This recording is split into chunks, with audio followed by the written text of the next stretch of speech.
Salut, c'est Trado. Voilà mon commentaire pour GDF Suez. Alors, GDF Suez est en période de consolidation.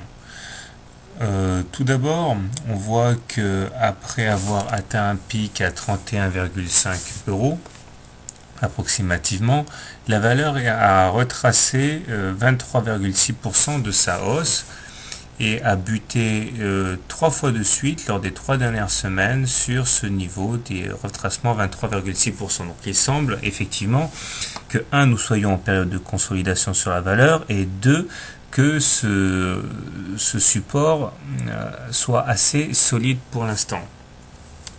Donc, selon toute vraisemblance, on devrait repartir à la hausse après avoir consolidé suffisamment longtemps, surtout si on s'en tient à la théorie de Weinstein, puisque nous sommes en phase 2 de Weinstein, c'est-à-dire que nous sommes au-dessus de la moyenne mobile à 30 semaines et que cette moyenne mobile à 30 semaines est elle-même croissante.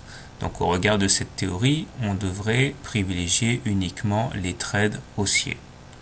De manière plus générale, nous voyons que nous pouvons anticiper un canal bleu nuit dont la borne haute inviterait les cours à aller embrasser les 38-40 euros si effectivement ce canal s'avérait exact. Mais à plus court terme, on peut voir également deux choses.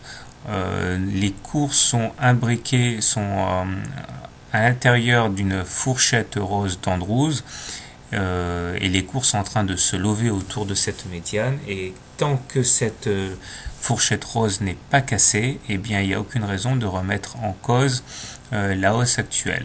Enfin, je dirais, une analyse en termes de pattern nous montre que nous avons construit une tasse avec anse qui figure sur le graphe, et l'objectif de ce trade nous enverrait vers 35 euros si la figure se réalise.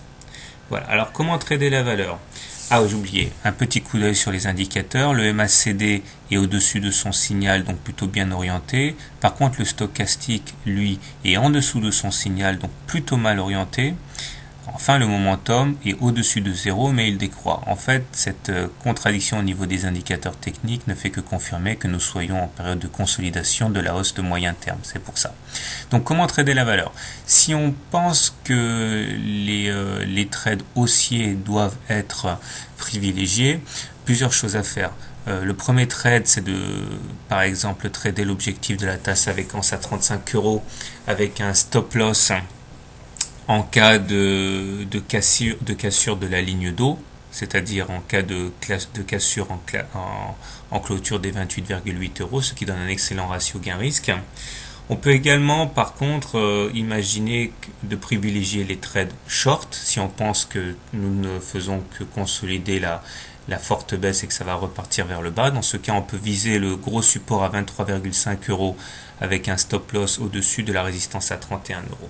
Donc tout revient comme d'habitude à un arbitrage entre les anticipations sur la valeur fondamentale de la valeur finalement. Donc voilà, moi je vais plutôt privilégier le trade haussier. Voilà, bon week-end, bonne semaine et bon trade.